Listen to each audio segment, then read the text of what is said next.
जय गुरुदेव। कलयुग का कर्जा आप सब पर लदा हुआ है। बाबा जय गुरुदेव जी महाराज। लोग समझते हैं कि भगवान ही सब कर्म कराता है, पर सच यह है कि वह कुछ नहीं कराता। वह बहुत होशियार है। अगर वह कर्म कराता तो फल का भोगता भी तो वही होता। इसलिए उसने सोचा कि इन जीवात्माओं की जिम्मेदारी में क्यों लूं, और कर्म करने का अधिकार आप सबको देकर स्वतंत्र छोड़ दिया। अब आप अच्छा करो बुरा करो कोई बंधन नहीं, लेकिन आपके कर्मों का लेखा जोखा वह लिखता रहता है।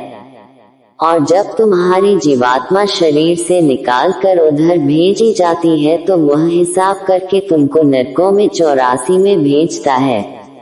महात्मा यही समझाते हैं कि यह मनुष्य शरीर केवल पेट भरने के लिए नहीं दिया गया है।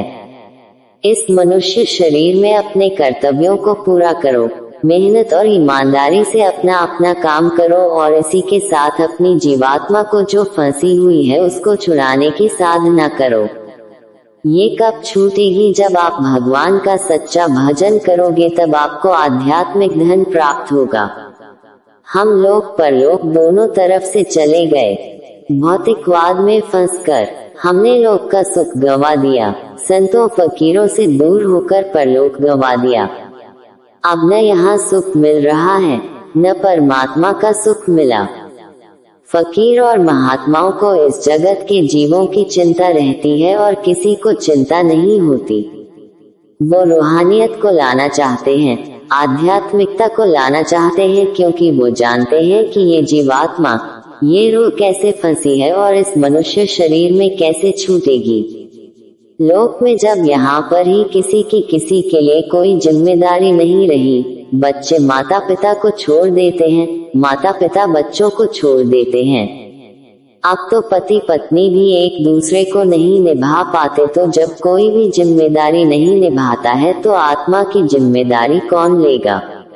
ऐसा मालूम होता है कि छोटी से छोटी, बड़ी से बड़ी सारी की सारी व्यवस्था अस्त व्यस्त हो गई है। कहीं न कहीं कोई भूल हो गई है। संसार की चीजों को आपकी बुद्धि नहीं पहचान पाती तो आध्यात्मिक चीजों को क्या पहचान पाएगी?